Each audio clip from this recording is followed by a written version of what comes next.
Hi friend, कशा आहात? स्वागत आहे माझ्या चॅनलवर तुमचं. बघा, छान जी आपली मटकी असते ना मोड आणण्यासाठी, ती मटकी मी छान असं भिजत घालून त्याचं मस्त प्रोटीनयुक्त असं भाजी केलेलं आहे. मुलांच्यासाठी खूप चांगलं असतं. बघा, मी हे आदल्या दिवशी भिजत घातलेलं छान असं फुलून मस्त भिजलेलं आहे. बघा, जरासुद्धा असं म्हणजे असं कठीण राहिलेलं नाही, म्हणजे आपल्या दाताखाली अडकणार नाही असं छान भिजवून घेतले. बघा, आता तेल गरम केलेलं आहे. आपल्याला मीठ टाकायचं आहे त्यामध्ये आणि कांदा भाजून घ्यायचा आहे छान असा परतून. आणि खूप छान होते ही भाजी, भाकरीसोबत किंवा चपातीसोबत खाण्यासाठी एकदम उत्तम आहे. आणि मेन करून हे असंच जर आपण छान भाजून किंवा शिजवून जर मुलांना मीठ टाकून दिलं तर त्यांच्या म्हणजे बोन्सच्या वाढीसाठी, म्हणजे हाडांच्या मजबूतीसाठी खूप चांगलं असतं हे मटकी. बघा, आता अर्धा टोमॅटो टाकला आणि जिरं मोहरी टाकले मी.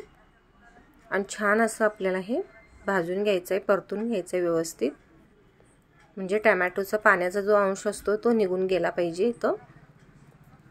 आता कढीपत्ता टाकले मी. आणि जे काय आपलं असतील गरम मसाले, लाल तिखट म्हणा, काश्मीर तिखट, हळद, घरगुती आपला तिखट, हे सगळं आपल्याला घालून व्यवस्थित परत एकदा परतून घ्यायचं आहे. बघा, आणि खूप छान होते ही भाजी. तुम्ही सुद्धा ट्राय करून बघा. मुलांना असं काहीतरी, घरातल्यांना म्हणा किंवा मुलांना म्हणा, असं प्रोटीनयुक्त दिलं ना तर तब्येतीचं म्हणजे काहीच प्रॉब्लेम येणार नाही.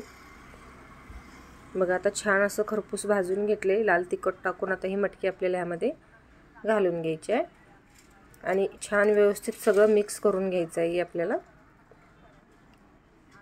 जेणेकरून सगळा मसाला मटकीला लागला गेला पाहिजे. आणि थोडंसं तुम्ही रस केलं तरी चालतं किंवा सुक्कं केलं तरीही चालतं, छान लागतं हे. आता 5 ते 7 मिनिटं आपण ही छान वाफ काढून घेऊया. बघा, छान शिजलेली आहे आपली मटकी आता.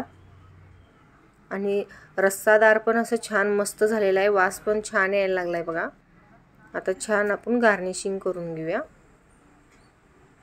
गरम गरम मस्त भाजी भाकरीसोबत किंवा चपातीसोबत किंवा भातासोबत खूप छान लागते. तुम्ही सुद्धा नक्की ट्राय करून बघा.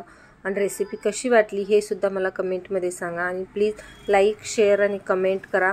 आणि प्लीज सबस्क्राईब करा चॅनलला जर व्हिडिओ आवडत असतील तर.